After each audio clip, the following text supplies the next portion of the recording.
Well, hello everybody. Good morning, good evening, good night, wherever you're at. Welcome to the 2022 pond season. I know that's a little tricky because really there is not an on season or off season, but most of the things that I fight in my pond happen when the water gets warm and the sun gets high. And that's really when we use it the most. So I consider this my pond season. I'm going to talk about my plan for this year. Worked really hard on the pond last year. Sometimes 2 steps forward, 3 steps back, sometimes 2 forward, 1 step back. Sometimes I felt very successful, and sometimes I felt pretty defeated. And last season, we fought really hard to eliminate duckweed and water meal, and we did that.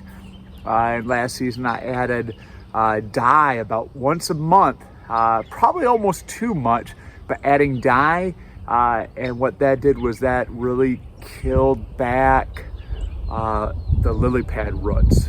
And so as we were swimming, lily pad root would just float up.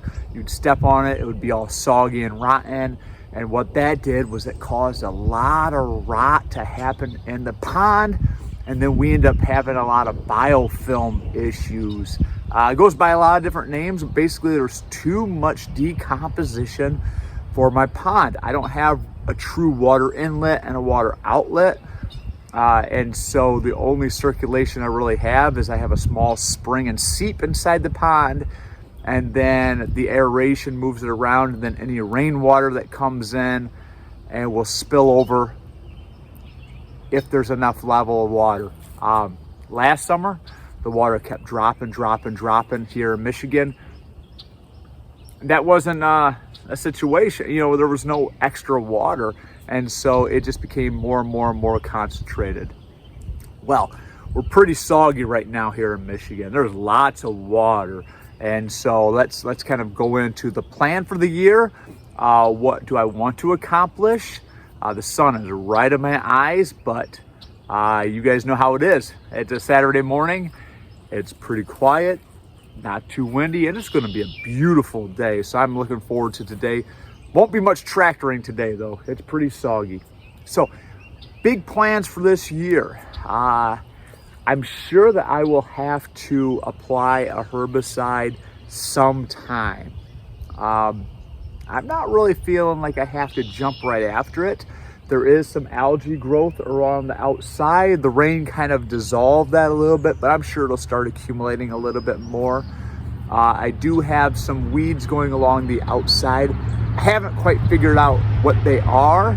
I will kind of, I got to figure out what they are and whether I can manually attack those, which would be a preference, or use a herbicide to eliminate those. Beginning of April, I applied my first dose of dye. Last year, I waited till after the lily pads had gone up, and so I am just keeping that dye in that pond very routinely. I will probably stretch it out to about the 6-week mark instead of once a month, just because it's pretty pricey. I've been using a Nature's Blue. It's an Air Max product.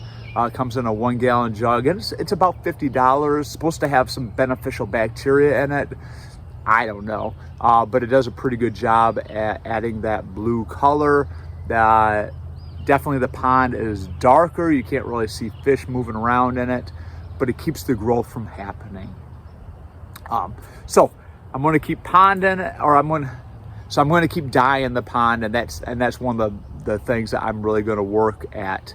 The other thing I'm going to work at is, let me see if I can point you over. Let's go this way. So in front of the home there, in front of the garden, we plan on putting a beach in this year. Really worked really hard on that north side of the pond. Putting muck pellets in. That was the traffic area that we moved in and out of, so we reduced the muck level quite a bit.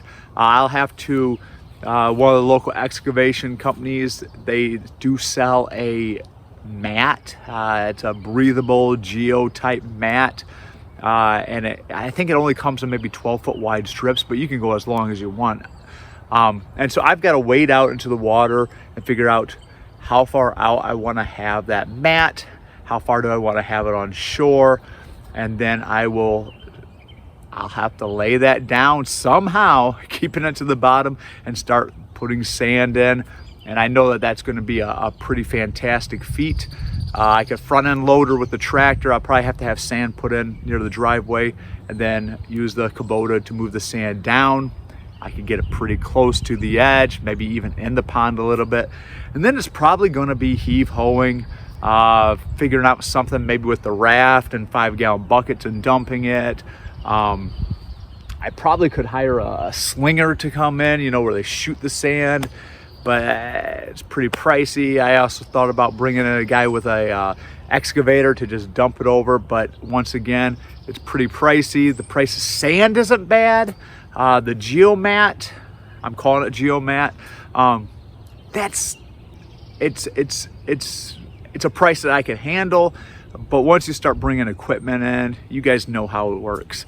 So we're going to put that beach in, and I'm hoping that beach area will probably bring it up to probably like chest height on me, which will be pretty good for the kids. And I'm thinking that will help out keeping them clean as they enter and exit the water, which will keep us all a little happier. But that'll get them in the pond more. Probably put a nice beach area up near that they could play in, you know, and a good old pile of sand is always fun to play in. So that's the other big hope and dream for this year. Other thing, if you look over there, you can see my my Johnson Skovich chicken tractor there. And next to it, you see like a little island of brush. And I'd left that little island, it's around a power pole. I left it quite honestly because it was my blind. It was my little hunting blind when I had muskrats in the pond. And I said, well, I want to keep that because I could hide behind that and pop the muskrats. Well, without vegetation, muskrats aren't an issue anymore. And so I will start removing that. I don't know if my tractor is going to be enough to tug that area out, if I'm going to have to put a long strap on the truck and pull that up the hill, or if it's just going to be chainsawing it close, covering it with sand, and then using a string trimmer to kind of trim that area for a year. And so that's my my third plan for the year.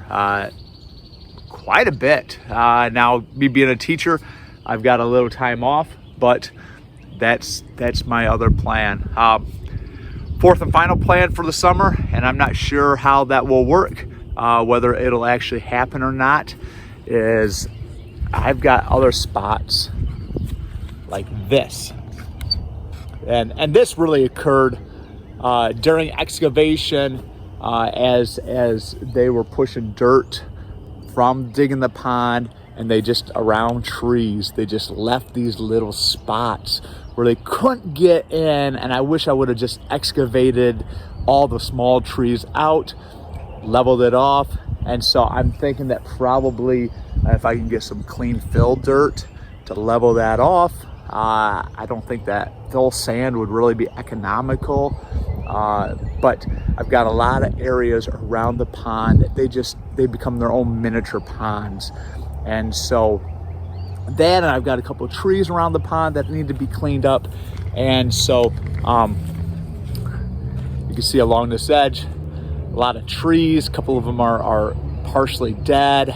Those soft maples drop a lot of sticks constantly, and a lot of leaves. And so I've been trying to keep that stuff out of the pond. Pull you up. And so these are my goals for the year. I don't know if any of you guys care about these, but if you're trying to manage a pond and trying to restore a pond or trying to dig a pond, man, I've got a ton of advice for you, whether you want to take it or not. But a lot of things I wish I would have done differently from the get-go. I remember when the the guy got done digging and he's like, do you want a beach? I said, well, maybe someday. Boy, I wish I would have known what I know now. But that's how it works, right? That's how it works. So, but boy, we got a lot of water right now. And so, pond's looking pretty clean. Supposed to get up near 80 degrees today, and I'm sure once those water temperatures start to rise again, algae will start to grow. Anything along the edge that I don't really want to grow will start to grow. And I definitely am going to try to manually remove as much stuff and keep the herbicides out of this, but that's okay. So I will be making a playlist for this year. 2021 playlist is out there. I could point at the screen, or you could just go to my videos playlist. And so this is my plan. I thought I needed to make the video. A lot of times I make videos more for me than for anybody else. I am not super exciting, and I am not very entertaining, and you can tell that my graphic arts are zero. But we were constantly trying to make our little piece of land more usable and more enjoyable with a minimal amount of input, right? And so it's the game we play, right? So thanks for joining me, and I appreciate your time, and I appreciate you guys supporting me, even in a little bit of view time or share time or whatever. And so you guys have a great day. If you stuck around this long, you are fantastic. So have a great day now. Bye.